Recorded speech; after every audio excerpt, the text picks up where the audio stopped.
A graça e a paz do Senhor Jesus, nosso Senhor e Salvador, Jesus Cristo. Abra suas Bíblias, nós vamos aqui juntos ler a palavra de Deus em Mateus, capítulo 5. Se você pode, abra comigo nesse momento. Eu quero ler Mateus, capítulo 5, Mateus, capítulo de número 4, a partir do versículo 18, que nos diz: E Jesus, andando junto ao mar da Galileia, viu dois irmãos, Simão, chamado Pedro, e André, os quais lançavam as redes ao mar, porque eram pescadores. E disse-lhes: Vinde após mim, e eu vos farei pescadores de homens. Então, eles, deixando logo as redes, seguiram-no, e, adiantando-se dali, viu outros dois irmãos, Tiago, filho de Zebedeu, e João, seu irmão, num barco com Zebedeu, seu pai, consertando as redes e chamando-os. Só até aqui. Nós vamos estar falando hoje, nós terminamos aí falando sobre os líderes de excelência, ou os líderes de êxito do Antigo Testamento. Hoje nós vamos falar sobre líderes de êxito do Novo Testamento. E nós queremos falar hoje com um tema voltado para uma pedra burilada para uma liderança eficaz. Quer dizer, uma liderança que funciona, uma liderança forte, uma liderança que fez a diferença naqueles dias, naquela época, nos primeiros anos da era cristã. Eu não estou falando nada mais, nada menos do que da pessoa de Pedro, como nós vemos nos versículos que acabamos de ler. Eu quero falar que Pedro não foi chamado por acaso, Pedro foi trabalhado, Pedro foi tratado para dar mais fruto. Pedro, poderíamos aqui dizer que Pedro foi uma árvore que foi podada para dar mais frutos. Então, eu quero dividir com vocês alguns tópicos nessa hora. O primeiro deles é um líder intérprete ou um líder confiante, um líder sem medo, porque intérprete é uma pessoa sem medo, uma pessoa que abre a boca com confiança e ele diz o que tem que ser e pronto. Então Pedro era um líder intrépido, né? Um líder confiante, um líder sem medo. Jesus investiu nestes seguidores que vieram a ser posteriormente os líderes encontrados na igreja primitiva, ou os líderes da igreja primitiva, entre os quais encontramos Pedro, que é no caso do texto que nós lemos. Quando Jesus estava ali às margens do mar da Galileia, eu quero também aproveitar o momento para dizer para você que quando você encontrar a palavra mar da Galileia, o mar de Genezaré, você vai, às vezes nós falamos, quando a gente fala mar, dá uma ideia de água salgada, de oceano, né? E esse nome, Mar da Galileia, é porque o lago era grande e assemelhava o mar por ser tão grande, mas lá não era mar, entendeu? O Mar da Galileia era um lago, na verdade.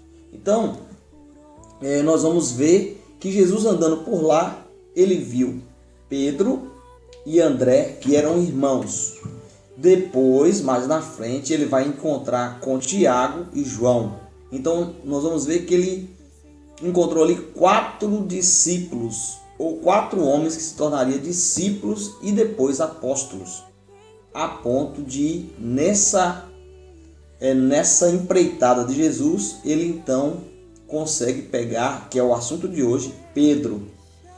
O nome dele, Simão, que veio ou que era também chamado por Pedro. Por isso, nós vamos ver que ele é uma pedra burilada para uma liderança eficaz, que é o tema. Então, como um líder intrépido, Pedro foi uma pedra burilada, uma pedra tosca. O que é uma pedra tosca? É uma pedra grosseira e que precisaria ganhar forma, ganhar beleza, ganhar as extremidades certas para comparar com a pedra que pudesse utilizá-la em algum ponto da construção ou do edifício chamado obra de Deus. Então Pedro é uma pedra grosseira que foi lapidada, que foi burilada para fazer parte do edifício da obra de Deus. Então, a primeira coisa que nós apontamos aqui é que Pedro era um líder intrépido, sem medo, confiante, que ele falava e falava com confiança, com base, com garra. Ele falava e as coisas aconteciam porque ele falava com muita confiança. Segunda coisa que eu quero mencionar é que esse líder esse líder Pedro, era um líder de temperamento pétreo,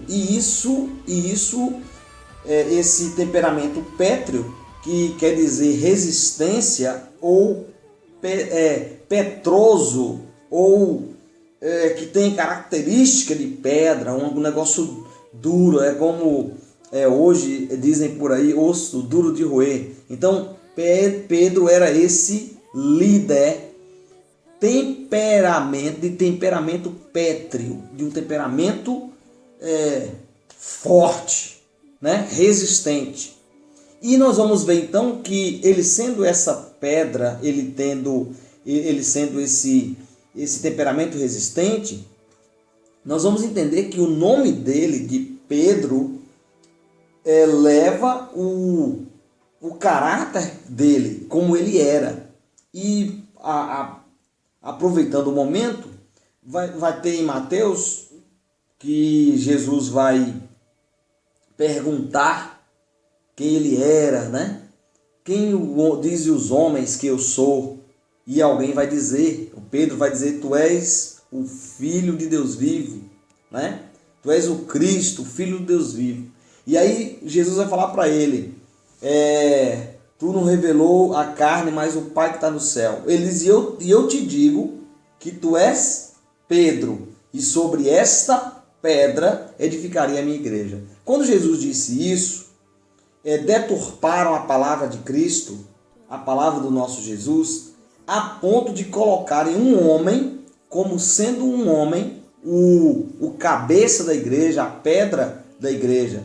E eu quero aproveitar que eu estou falando de Pedro aqui, esse líder que tinha um temperamento pétreo, para explicar para vocês que a palavra Pedro é a mesma coisa de Petros.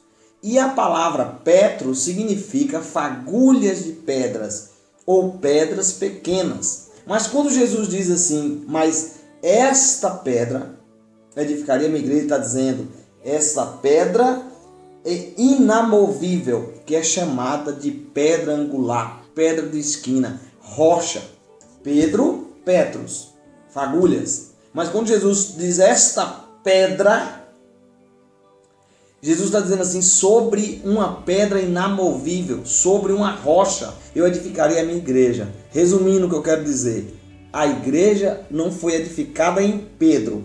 Essa igreja foi edificada no próprio Jesus, que é uma pedra que não pode remover. Uma pedra que se bater na estátua ela despedaça, vira pó, como Daniel disse. Segunda coisa, ou melhor, terceiro ponto que eu quero enfatizar sobre Pedro, é um líder sensível. Interessante, uma hora ele é uma pedra, ele é grosseiro, ele é firme, mas essa mesma pedra grosseira é também um líder sensível, que tem sensibilidade. Então deixa eu dar um toque para você. Nem sempre quem está bruto com você, quem parece sisudão, na verdade tem muitas pessoas assim que estão precisando de um abraço, precisando de um aconchego. E quando você dá um abraço numa pessoa dessa, ela se desmancha, ela vira uma manteiga, porque mesmo sendo tão duro, pode ser também muito sensível. E Pedro era um líder sensível. Por que ele era um líder sensível? Porque quando ele vai entrar na Porta Formosa, quando ele vai orar e ele chega na Porta Formosa, ele encontra um coxo. E esse coxo, João, quando o coxo estende a mão para pedir-lhe alguma coisa, aí ele vai dizer: nós não temos nem prata e nem ouro, mas aquilo que temos te dou. Em nome de Jesus, levanta e anda. Isso reflete sensibilidade das pessoas que necessitam de Deus. Alguém que está padecendo, alguém que está passando por uma certa necessidade, uma certa dificuldade. Esse Pedro, esta pedra, é também sensível e pode ajudar. E ele se tornou então um líder com sensibilidade. Guarda isso no seu coração nesse momento. Último ponto que eu quero pontuar aqui é um líder com habilidades inatas. O que é isso? É um líder que ele foi pescador, como nós lemos o texto de Mateus, que é pescador. Então parecia que Pedro não seria apto para ocupar o lugar que ele ocupou. Mas lá na frente, quando vem o dia de Pentecoste, quando ele se converte na totalidade, que ele se torna um homem com aquela graça, e ele vai dar um discurso e quase 3.000 almas se convertem. Então isso prova que Deus pode pegar uma pessoa que parecia que não era e ele pode se transformar em um grande líder. Para alguns, inaptos, mas para Cristo, aptos. E quem é que vai discutir com o Senhor, que é todo-poderoso, que escolhe quem Ele quer, na hora que Ele quer, como Ele quer, do jeito dele? Então, Deus possa abençoar você poderosamente. Eu ainda quero tratar de uma forma conclusiva um líder humilde. Ele também era um líder humilde. Eu quero tratar isso como concluindo aqui o nosso vídeo de hoje. Não há lugar para a predominância com alguém sendo líder. Não há lugar para o ego do líder. Ele não pode ser egocêntrico. Ele tem que ser cristocêntrico, colocando Cristo no auge, colocando Cristo como a pedra, colocando Cristo como alvo, colocando Cristo como centro, mas nunca como ego.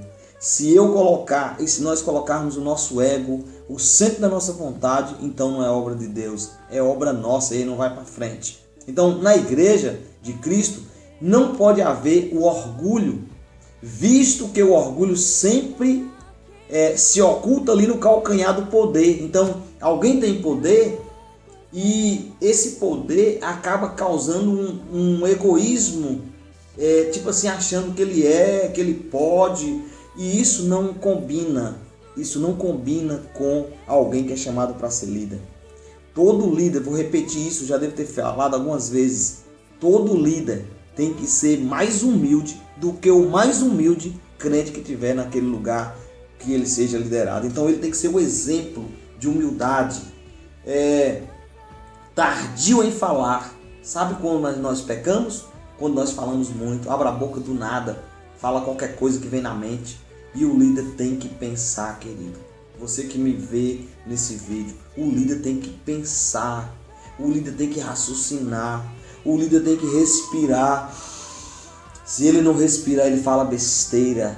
E uma palavra que soltou não pegamos mais. Então, guarda essa palavra no seu coração, que sejamos humildes, como diz João 3:13, do versículo 4 até o 15. Seja humilde e deixa Deus ser glorificado pelas suas atitudes. Que o seu caráter esteja debaixo, esteja sob o caráter de Cristo. E que você seja um imitador de Cristo. Lava os pés de seus liderados, lava os pés das pessoas, para que eles sintam que Cristo está em nós e que venhamos ter o mesmo caráter e a mesma posição que Cristo teve. Humildade. Que Deus abençoe e vos façam prosperarem como líderes de êxito. Deus abençoe, em nome de Jesus. Até o nosso próximo encontro, falando-se de liderança cristã. Deus abençoe a todos, em nome de Jesus.